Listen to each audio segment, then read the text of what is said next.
ஹாய்ங்க. எல்லாரும் நல்லா இருக்கீங்களா? வாங்க இன்னைக்கு நம்ம வீட்டு மதிய சாப்பாடு பார்க்கலாம். சுட சுட ஒயிட் ரைஸ்,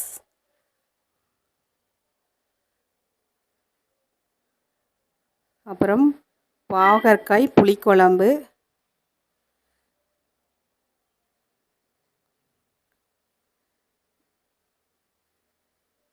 மிளகாட்டி வச்சது பாகற்காய் புளிக்குழம்பு,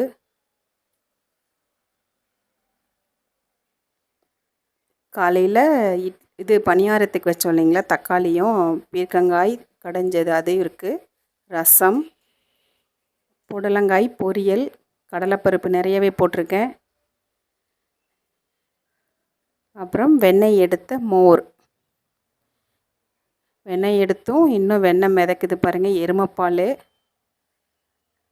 வாங்க சாப்பிடலாம்.